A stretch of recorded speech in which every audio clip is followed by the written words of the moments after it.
Welcome to R5 TV news. Sullurpeta పట్టణంలోని TDP కార్యాలయం ప్రక్కన ఉన్న ప్రాచీన అభయ శంకరుని ఆలయంలో పౌర్ణమి సందర్భంగా ఆధ్యాత్మిక వాతావరణం నెలకొంది. ఈ సందర్భంగా ఉదయం నుంచి భక్తులు పెద్ద సంఖ్యలో ఆలయానికి తరలివచ్చి స్వామివారి దర్శనం చేసుకున్నారు. ముందుగా దీపారాధన, అభిషేకాలు, ప్రత్యేక పూజలతో ఆలయం శివనామ స్మరణతో మారుమోగింది.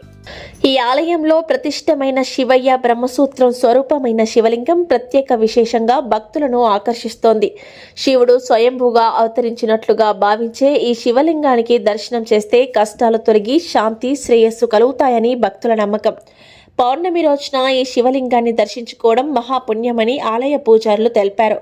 పౌర్ణమి సందర్భంగా నిర్వహించిన భారీ ఎత్తున అన్నదాన కార్యక్రమంలో ఏఎంసీ చైర్మన్ ఆకుతోట రమేష్ పాల్గొని భక్తులకు స్వయంగా అన్నప్రసాదం పంపిణీ చేశారు.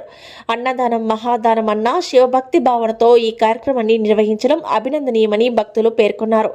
మీడియా ప్రతినిధులు, స్థానికులు, శివభక్తులు భారీ సంఖ్యలో పాల్గొని కార్యక్రమాన్ని విజయవంతం చేశారు.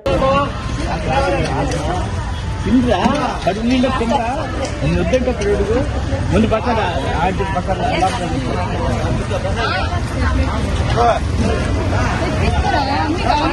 అడుగు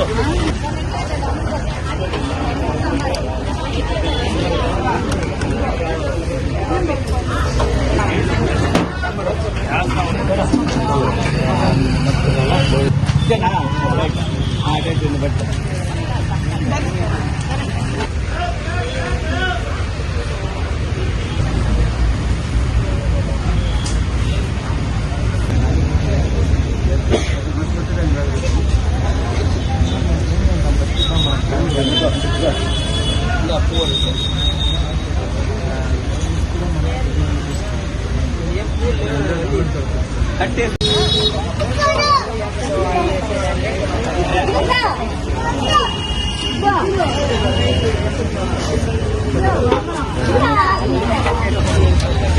చెక్కలి